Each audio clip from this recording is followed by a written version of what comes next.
Welcome back, ladies and gentlemen. All of our jurors and alternates have returned to the courtroom.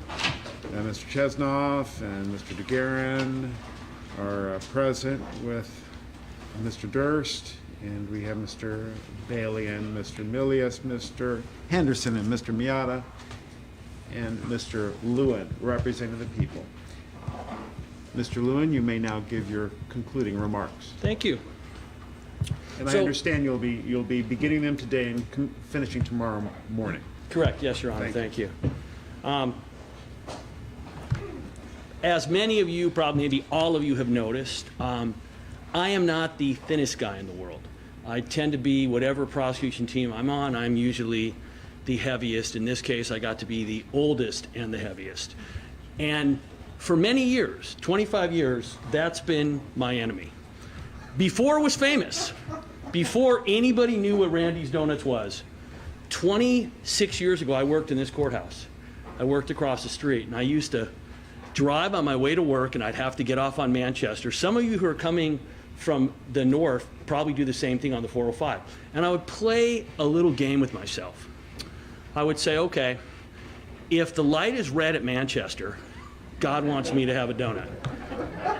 But yeah, the problem with that is sometimes the light wasn't red. So I found out that actually it's such a long straightaway coming off the freeway that you could see it. And I would literally drive 15 miles an hour if I had to, so that when I pulled up, oh, it's red. God must really want me to have this donut. I left it up to chance. It was, I had no part in it. It is what it is. And it was so hard, and it's still hard.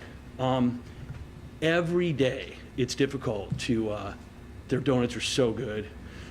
It's so hard to pass it up, and it's really, really, really difficult. And I always thought that was kind of the toughest thing that I would have to do.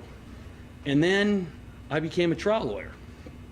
And then I started doing long cases, and I realized that as hard as it is to pass up that donut, the hardest thing in the world is when the defense is giving their closing argument, and I just have to sit there. And it is so hard. I want to get up. So sometimes I'll see somebody writing, what you're writing, I'll be like, wait, they're writing about that? How can they possibly be writing about that? If you go, okay, calm down. You don't know what they're writing. Could be a cartoon. It could be just they like to take notes. You don't know. But it's so difficult to sit there. You want to get up and you want to scream. As an example, just last week, Mr. DeGuerin, there is no evidence that Bob Durst killed Kathy Durst, or that she's even dead. Or today, when Mr. Chesnoff says, and this is minor in terms of mistakes, but, quote, they threatened then badgered Terry Chavin. Terry Chavin called us. We spoke to her twice. She's the one who called us. We didn't threaten or badger her, but you want to get up and you want to yell and you want to scream and you can't do it. So I found a solution. I was going to use this as a prop, but I actually drank half of it.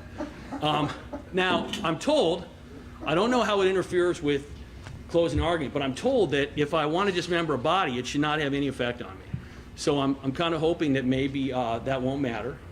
And this kind of segues into an issue that is important, and that is kind of the demeanor and decorum in a trial like this. And I want to make sure you all understand something.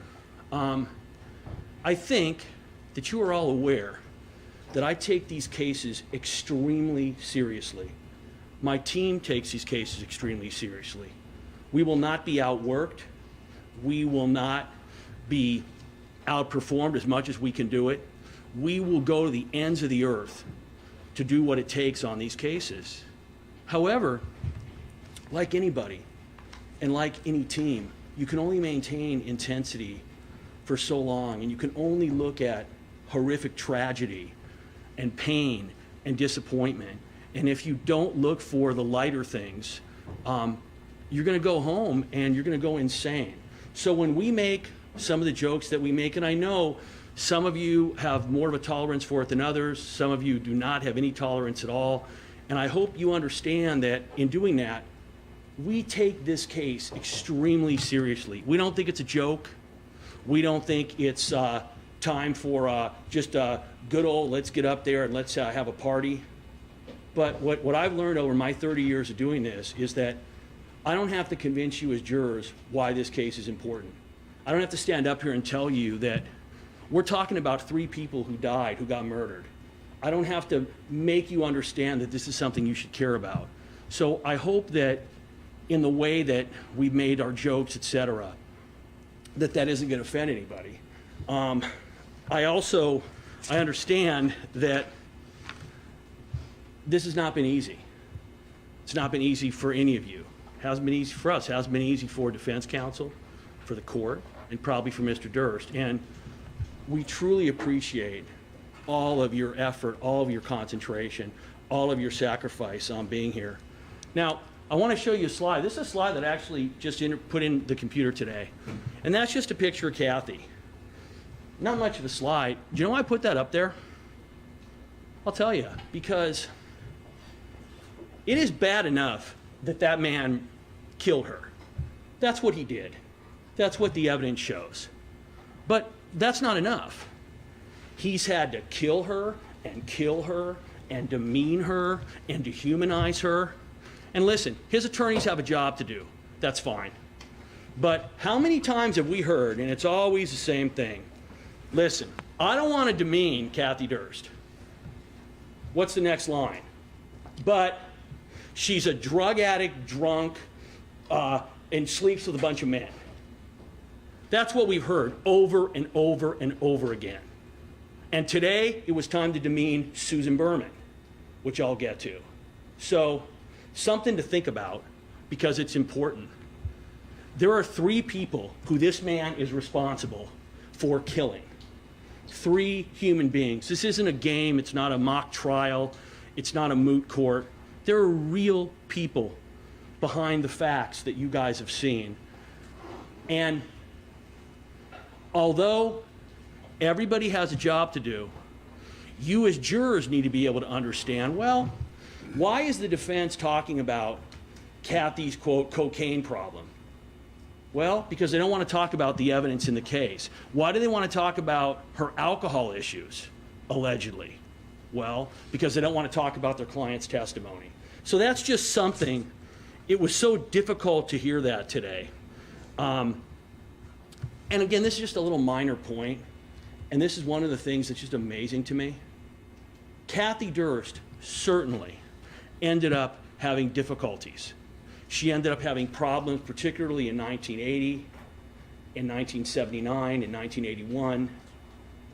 And Bob Durst has the nerve to get up there and to basically make the argument when he's testifying that, well, it wasn't me. Look, Kathy was missing school.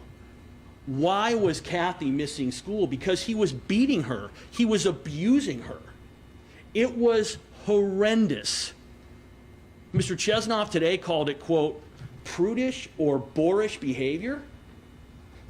Prudish or boorish behavior? That's like when somebody, touches the hors d'oeuvres wrong. This is domestic violence. Horrific violence, demeaning, dehumanizing. So when you hear these attacks on these women, and then you hear the defense going, well, but listen, I'm not really attacking them. Do not be fooled. That's exactly what they're doing. When someone tells you, hey, it's not about the money, it's usually about the money. And when someone tells you, you know what, I don't want to demean and dehumanize these women, but let me throw some stuff at you. That's what's gone on. That's why I added that slide. Obviously, and again, this is unique. We've never been there. We've never had a situation where we've had a trial. We started filling out questionnaires. You guys did January of 2020. I mean, it is almost mind-boggling. I'm used to having long trials, not this long. So much has changed. When you go back, when we started in January of 2020, we didn't know what COVID was. We didn't know what masks were. If somebody came into the courtroom right now and they've been gone for 2 years and they walked in here and they looked at us they would think, oh my God, was there like a terrorist attack? Is there Ebola? What happened? No one would have any clue. And today we just kind of call that normal. We started this trial with you guys out there. Never been a part of that. Never could even imagine. We're talking up here and you guys are behind us. We moved into the jury box. We actually kind of liked it. We didn't want to move. Unfortunately, it belonged to you guys, so we eventually had to abandon that. But it has been just an absolutely crazy journey. And I want to make sure that I acknowledge the fact that, and I think you guys are aware of this case started back in 2012. And by this case, I mean our involvement, LAPD's involvement. It started with Detective George Shamlian, who's in the audience. Detective George Shamlian, like almost every detective in this case, is retired. Now, if I were sensitive, I would think that maybe I drove everybody out and, made them go out to pasture. But almost all our original detectives who started are retired. Back in late 2012, it was George and it was me. And we were working this case as best we could. We were trying to figure out, what do we do? How do we put this thing together? And George, we were shortly joined by Liz Camacho, his partner, also retired, and then Habib Balian. And as a part of the team... Not retired. Yeah, as a part of the team, we ended up having numerous RHD detectives, Romney Homicide Division, LAPD's elite homicide unit. They put the time into this. When Mr. Chesnoff gets up and criticizes this investigation, you all have seen it. You've seen the lengths that we've gone to, that the detectives have gone to. They turned over every stone. They looked under every rock. Everything that could be done in this case was done in this case. And that's a testament to George Shamlian, to Mike Whalen, also retired, watching his beloved Yankees as we speak. Louis Romero, his partner at the time, still here. Louis's partner, Grace Thornton, is also here. Josh Byers, Blanca Lopez. All these detectives are gone now. They're not around. They're off this case. We've also had a number of prosecutors that have been on this case. Habib and I from the start, and pretty much Ethan and Eugene, as you see, and Tim coming on later. And we've lost other lawyers who were on this case previously. So this case has gone on for an inordinate amount of time. What happens in these cases, and it's kind of a difficult situation.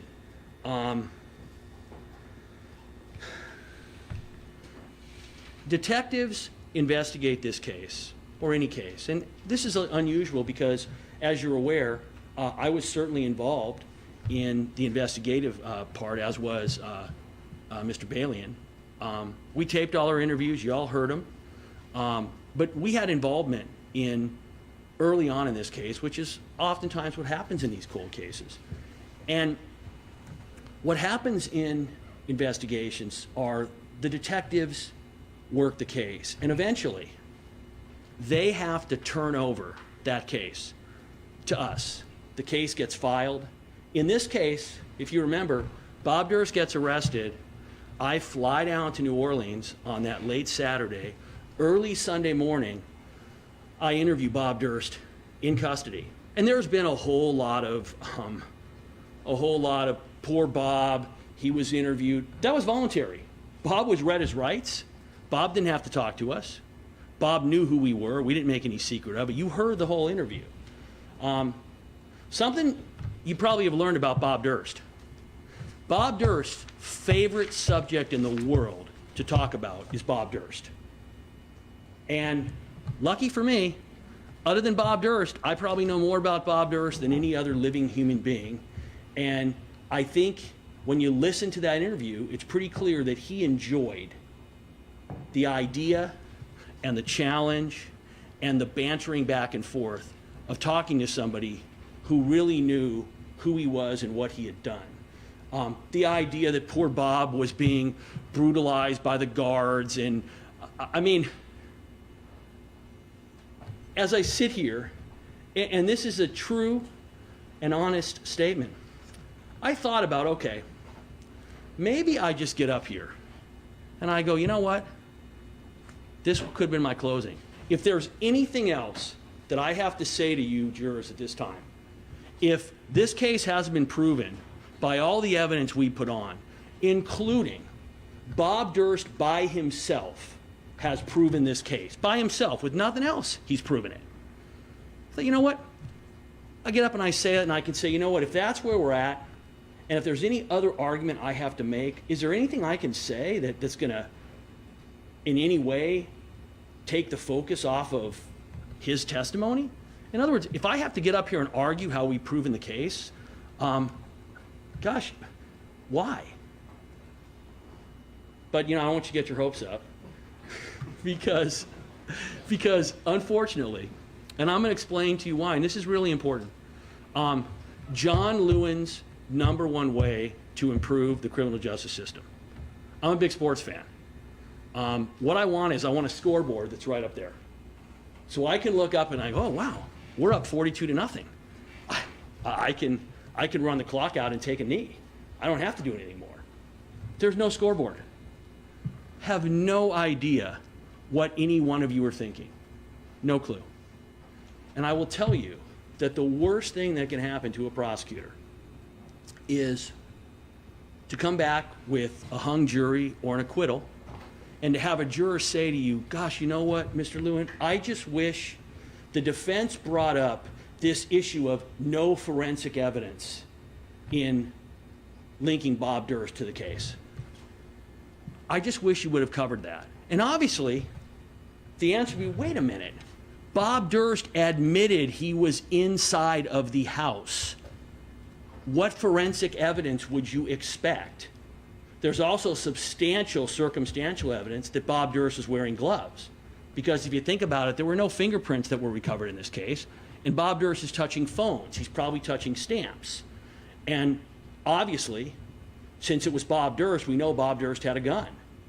So the idea that we're missing forensics, it's not a logical complaint. Now, the defense has to get up here. What do you expect Mr. Chesnoff, Mr. DeGuerin to talk about? They got almost nothing. There's nothing for them to discuss in this case. And what's interesting, and I'll cover it later, they are in essence, their client says one thing, literally, and Mr. Chesnoff gives us, listen, I know Bob Durst has said that he was aware that Susan Berman was telling these people that he had killed his wife and that she had done an alibi for him. I know that. I've known that. I knew that 5 years before she was killed. And he said, so I'm not saying that those witnesses are lying or mistaken. So if you just logically follow it, it's very clear that Mr. Durst conceded, listen, the witnesses are not mistaken. The witnesses are not lying. His position is Susan Berman was lying when she told him that. Yet Mr. Chesnoff just got up here and he literally pretended that Bob Durst didn't testify for 14 days. He mentioned my name more than he mentioned his own client's testimony. And why is that? Because that testimony was devastating. It's the whole enchilada. It's over after that. Bob Durst, even while he was on the witness stand, we've got direct evidence, we've got circumstantial evidence. While he was on the witness stand, as you are aware, the man ended up three different times, making slip-ups that can be viewed as confessions. And I'm going to cover that in a second. Do you understand how unusual that is, how rare that is? Defendants oftentimes don't testify. They have a right not to. Now, you don't get any points when you decide to testify. But he got up there, and I'll say this for him, he was questioned very aggressively. And he not only stood up to it, he liked it. He enjoyed it. Now, you got to see him flash at points who he was. But the evidence that came out of Mr. Durst's mouth is not only inconsistent with the evidence, but it's inconsistent with his own attorney's closing arguments. They're literally going to pretend that Bob Durst didn't say the things that he said. It's as if Bob Durst says, hey, it was a black car. And they call an expert to say, you know, the car was white. Wait, your client said it was black. Forget that. Follow the science, whatever that means. And I'll get to that in a few minutes.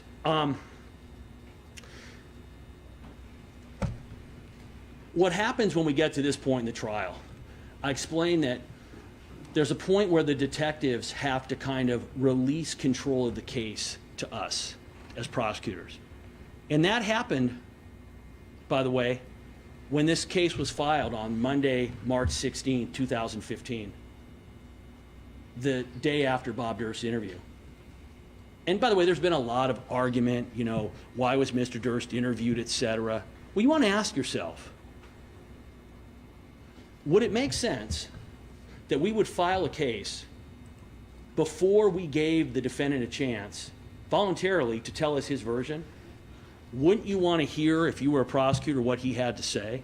And that's what happened. We interviewed him, and we filed the case. And at that point in time, the detectives kind of lost control, and the case went to us. And for the last 6 years, 6.5 years, we've had control of the case.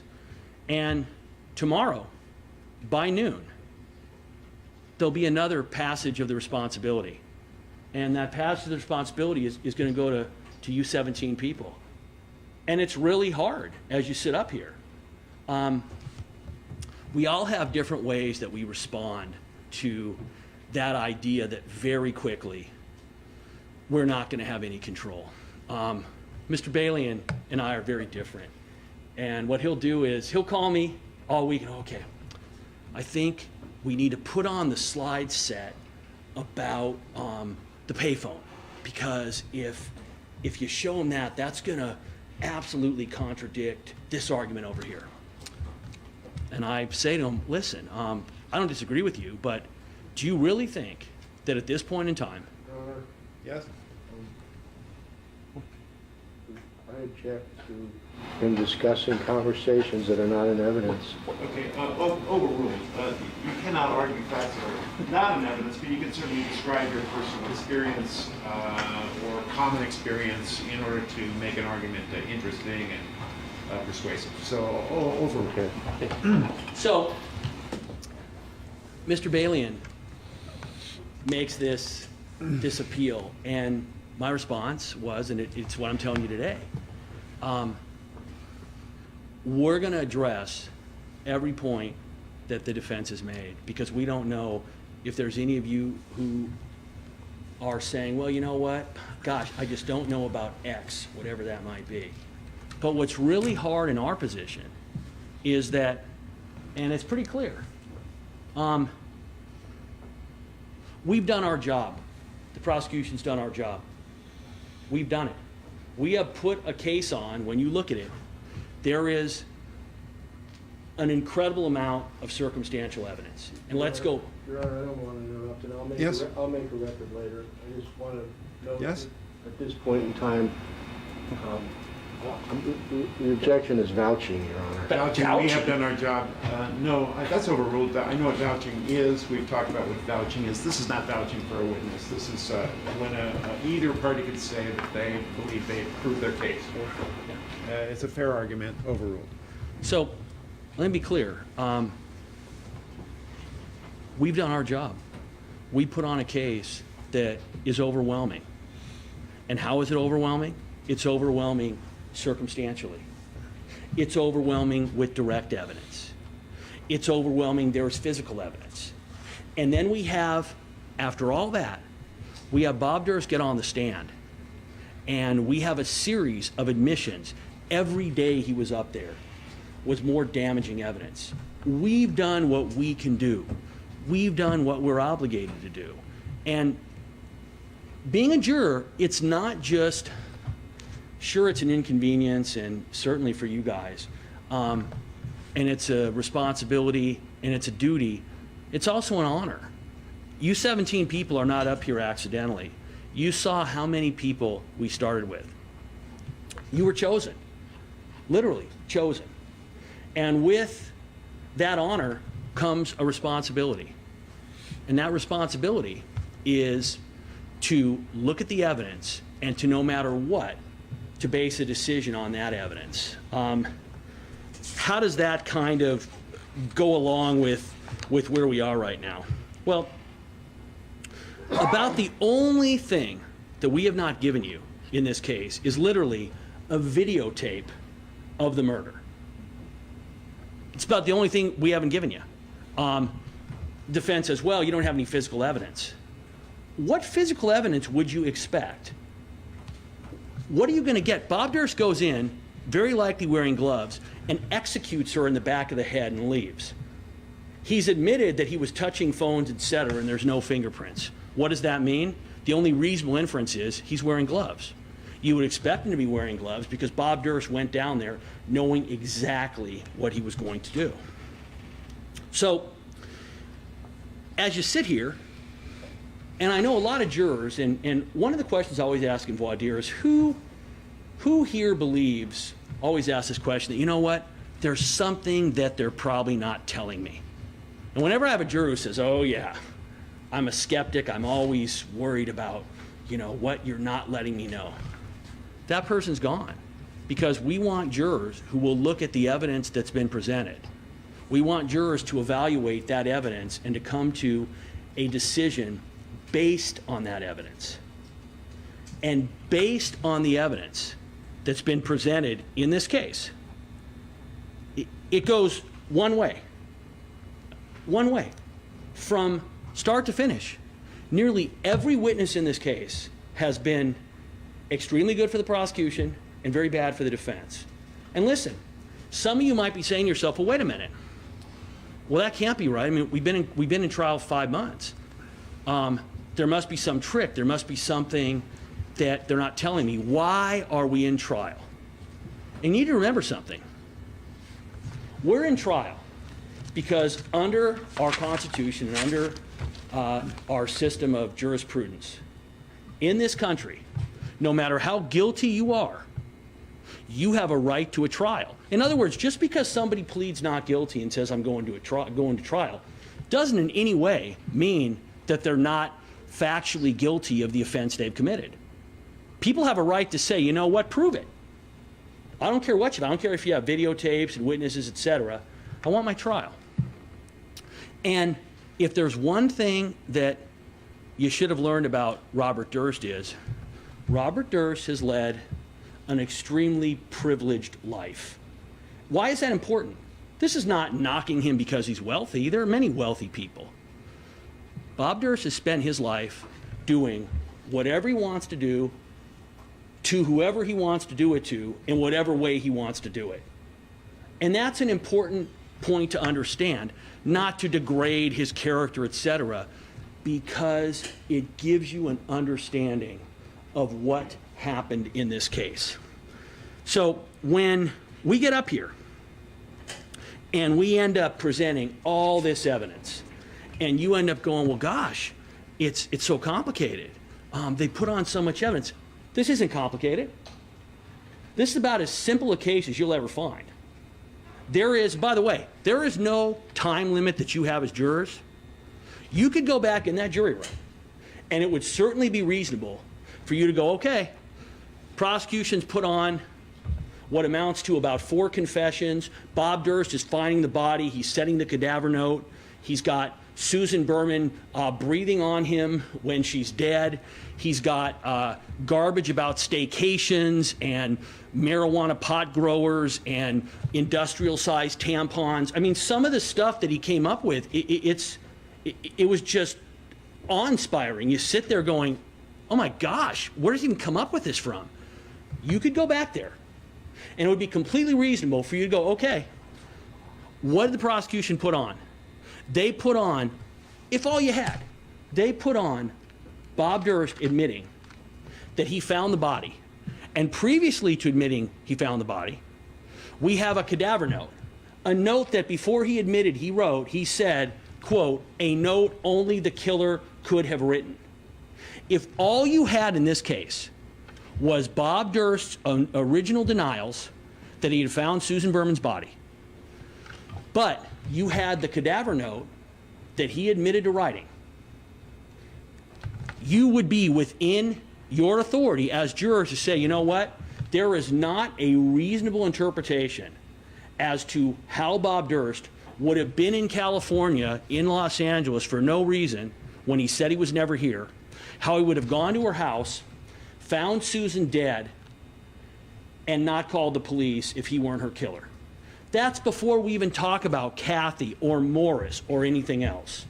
So just because this case is lengthy doesn't mean when you go back into that deliberation room that you have any obligation to go, okay, let's look through every piece of evidence. You are well within your discretion, if you so choose, to go back and say, okay, we've heard the evidence. Is there anybody here who doesn't think that the prosecution's proven this case beyond a reasonable doubt? And if that's where you are, and that's what the evidence dictates, that's it. This is not complicated. The defense wants this to be complicated. They want it to be involved. They want it to be controversial. It isn't. It is very basic. Now, along with that, and this is really important, is you're told that under Calcrim 200, you have to base your verdict on evidence or facts that have been proved from the evidence. And I want to take a moment to talk about that for a second. And I'm going to get into some of the cross-examination, et cetera. But one of the things that lawyers will say is they'll say, hey, listen, why did you cross-examine Bob Durst for 9 days? You had enough. Why don't you just argue it in closing? And I want to present this to you right now, and I want you to think about it. If I simply argued what my observations were about Bob Durst, that's not evidence. But when I ask him open-ended questions about the evidence, and he answers them, or when I ask them leading questions and he answers them, that is evidence. And by the way, to some degree, as jurors, you were really gifted with the idea that you got to hear from Bob Durst. Because oftentimes, defendants choose, which is their right, not to testify. But he got up there. You don't have to imagine, you don't have to say to yourself, well, what would he have said, which you're not allowed to do. The defense didn't have to get up here and say, now listen, some of you probably wanted to hear from Bob Durst. Remember, he's got a constitutional right not to testify. That's all out the window. He got up there and he told you his story, or stories. So you've heard it all. There isn't any mystery left in this case whatsoever. At the beginning of this case, we got up here and we did an opening statement. The opening statement was incredibly long and it was incredibly detailed. I did the opening.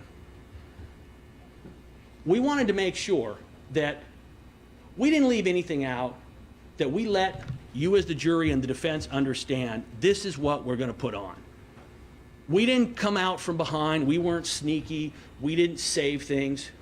We loaded up and said, here's what we have. In essence, an opening statement, it was absolutely compelling. And when an opening statement like that is done right, what a jury is left with is to go, okay, wow, that's pretty compelling. If they can back it up, this case is over. And we backed it up. We backed it up in every single way. Now, that doesn't mean, by the way, that we answered necessarily every question. And that's what Mr. Chesnoff is doing. So what he basically says, well, how do you know this? Why didn't they answer that? And I'm going to talk about failure to call logical witnesses. You would think if you were listening to Mr. Chesnoff's argument, you would think that he didn't have the ability himself, if he wanted to exhume Susan Berman's body and check her fingernail scrapings. You want to ask yourself, think about this for a moment. And this is why it's a foolish argument. There's no way around it. Susan Berman, all of us agree, defense didn't get up here and tell you differently. She was executed from behind. She never knew what hit her. Yes. Okay. Can we get grounds, Your Honor? I was trying to call, he's attacking a foolish argument. I mean, That's not grounds. plus it's also shift the burden, Your Honor. No, it's, that's, both objections are overruled. Okay, thank you. So, you want to ask yourself something. Just imagine right now, I come up, I go into the house, Mr. Bailey? We're not getting on the ground, right? We're not getting on the ground. What's wrong? Okay, I come in. You let me in. You turn around. You start walking forward. Out comes my gun. Boom. How exactly in that scenario, ladies and gentlemen, are you going to expect to have fingernail scrapings from a struggle? What exactly would Susan Berman have been able to do? It's absurd. It doesn't make any sense. But you know what? Mr. Chesnoff wants to say, oh, this is the 21st century and there should be DNA. Well, you heard from Detective Romero. Just because you have CSI doesn't mean that you're going to get physical evidence left at a scene. And this case is the greatest lesson in that period. If you remember, Mr. Chesnoff got up in opening statement and he said, no evidence is evidence. There's no evidence that Bob Durst was ever in that house, okay? Well, yeah, except for one thing. They stipulated he was there.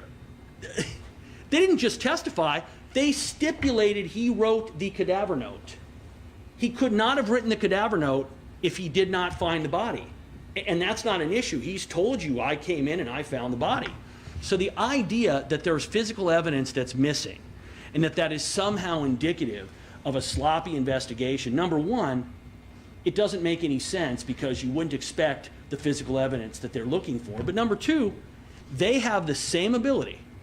They could have gone and they could have had things tested. They could have called witnesses to come in here, and they didn't do it. So you want to ask yourself, if you think that there was a witness that they could have called that would have helped their case, they called two witnesses only, Dr. Loftus and Bob Durst. Now I'm going to go through them. Neither one of those witnesses helped their case. Bob Durst helped our case. Dr. Loftus, in the end, Bob Durst made her irrelevant. Literally, he made her irrelevant. By her own admission, if you remember, I asked her, you agree, doctor, you can only assist us with the scenario where a witness is not lying, they are just mistaken because of implanted memory. You can't assist us in determining whether a witness is lying, and you can't assist us in a situation where the source is lying. And she said, yes, that's correct. And what did Bob Durst do? He got up there and said, oh, I'm not disputing any of these witnesses' testimony.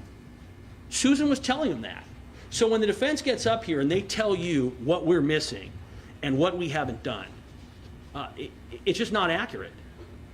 Now, the other issue that certainly comes up, and it's come up in this case, is that, well, I'm gonna hit that in a minute here. Okay. This is a slide that Mr. Milius did, and it's a brilliant slide. It really is. He did it over the weekend. Last Friday, when we were off, I went over to Mr. Milius's place in Santa Monica. I called him in advance and said, hey, where can I park? He's, oh, park, quote, anywhere. Can I object, Your Honor? Mr. Balian was already there. So around 1:30, Mr. Balian has to leave. And he says to Ethan, hey, do you want your parking pass back? I'm like, wait, what? What's a parking pass? Oh, yeah, you should probably put that in your car. Okay. Hey, what side of the street did you park on? Your side. Oh, there's, there's street sweeping, right? Yeah, no, I didn't know that because I don't live here. That's why I asked you, where can I park? So this slide cost me $74. So anyway, what does all roads lead to guilty mean? And it's a brilliant slide, not because it's creative or sleight of hand, etc. It's brilliant because of its simplicity. What does this mean? So you got Bob Durst, you have Bob, and the top is going to be what we believe the evidence demonstrated happened. Bob killed Kathy. Susan helped him get rid of the body. Susan helped him with the alibi by calling. You need the pointer. The laser won't work. John. Oh, okay. Just walk up there. All right.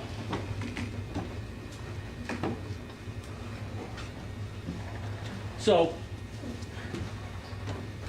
obviously, Bob Durst, Kathy. Bob kills Kathy. Susan helps with the alibi by calling Dr. Cooperman.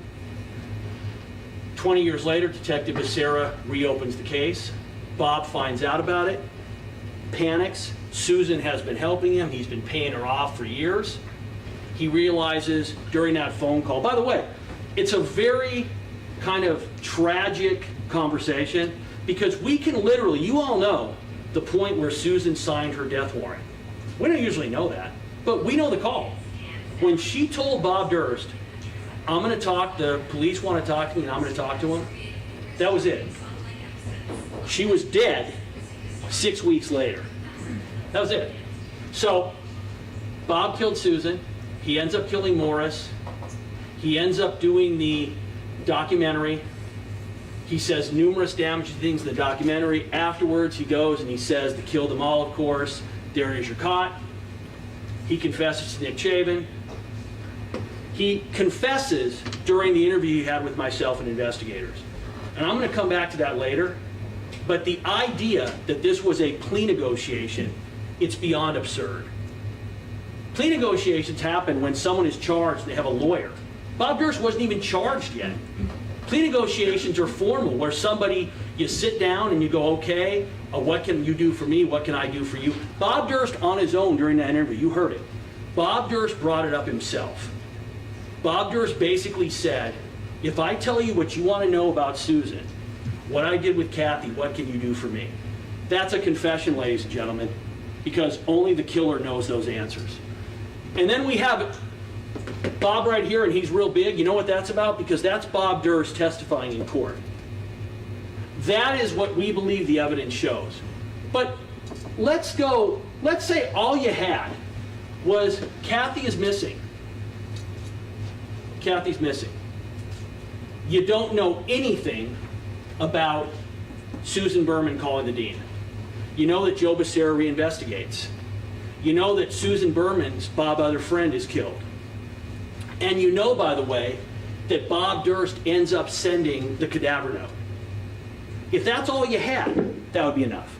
There's no Morris, there's no Jinx, there's no Nick Chavin. You can go the other way. You can say, if all you had was Kathy Durst, Susan Berman, and Nick Chavin, that would be enough.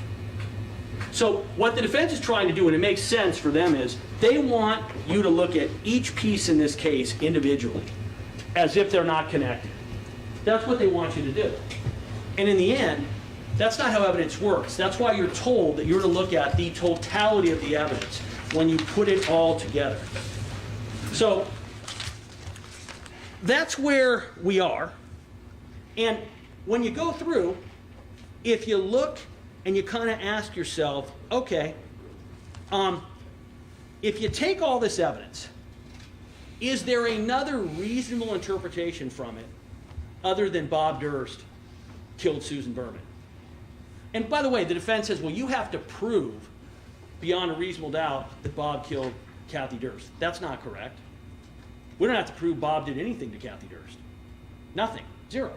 Now, to prove the witness killing special circumstance, and I'll get to this later, what we do have to do is we have to show that Kathy Durst was a witness.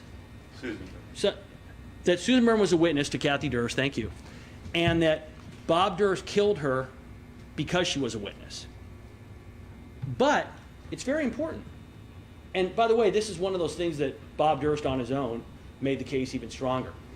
Let's assume for a moment that, and there's no evidence that this happened, that Kathy died accidentally. And the reason that doesn't make any sense is had Kathy died accidentally, you'd have expected Bob Durst to do what anybody does when someone dies accidentally. You don't get rid of their body, you call the authorities and explain how they died accidentally.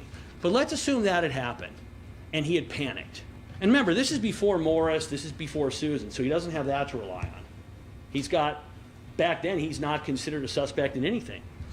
So what happens is that he ends up in that kind of scenario. Kathy Durst is accidentally killed. Bob Durst is not criminally responsible in this scenario. However, he's worried that because they're in the middle of a divorce and because of the domestic violence history, that he's going to be blamed. So he calls Susan, and she helps him with the alibi. In the end, it doesn't matter. Even if you found, for instance, you know what, I don't think Bob Durst murdered Kathy Durst. It could have been an accident, or it could have been manslaughter. It doesn't matter. Because what's important is is as soon as Bob involved Susan in covering up Kathy's death, whatever it was, Susan was a witness. So I want to be clear on this. The law does not require us to prove that Susan is a witness to Kathy's murder. We do not have to prove that. We have to prove that Susan Berman was a witness to a prosecution that could have happened of Bob Durst, even if he's innocent. And by the way, Bob Durst made it really easy by saying, and his actions confirm it, he was terrified he was going to get indicted. He was so terrified that he takes off for Texas to live as a mute woman in a $300 a month, flop house, basically. That's how terrified he was of Jeanine Pirro, a woman that he says lacks any ethics and would indict a ham sandwich.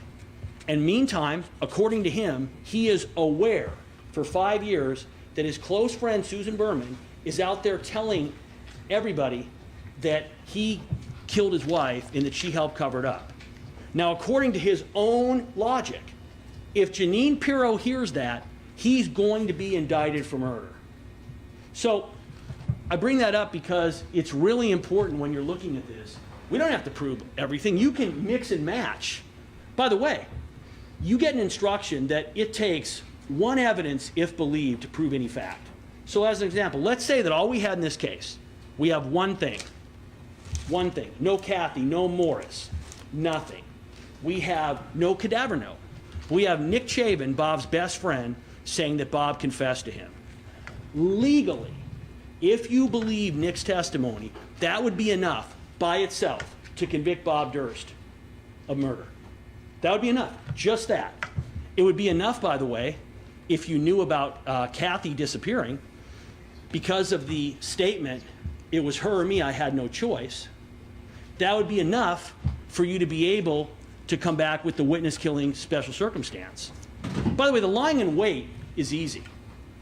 Whoever murdered Susan, they concealed their purpose. And it's really important. Lying in wait doesn't mean you're hiding in the closet. Lying in wait is very simple. If you use a position of trust, so you know somebody, you knock on the door, you're planning to kill them, you wait until they turn around when they're vulnerable and you shoot them, that is lying in wait. You weren't hiding, but what you were hiding was your murderous intent. So this slide is so brilliant because in the end, what it does is it shows you that there are 50 different roads that lead to guilty in this case. Most of those roads require very few pieces of evidence, but yeah, we've given you overwhelming information. Oh, okay, whoops. I can keep going. No? All right. You will tomorrow, though, Mr. Lewin. Thank you, Your Honor.